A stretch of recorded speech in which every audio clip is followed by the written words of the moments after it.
తెలుగు ఆడపడుచులు ఆర్భాటంగా జరిపే పండుగ. ఆడబిడ్డలకు ఆస్తి హక్కు కల్పించిన యుగ పురుషుడి జన్మదిన వేడుక.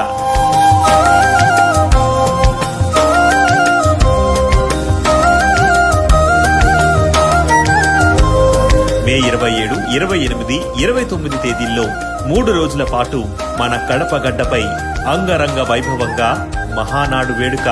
ప్రపంచాన్ని జయించే శక్తి తెలుగు వారికి ఉంటే అందులో ముందుండేది మా ఆడబిడ్డలే ఉంటారు.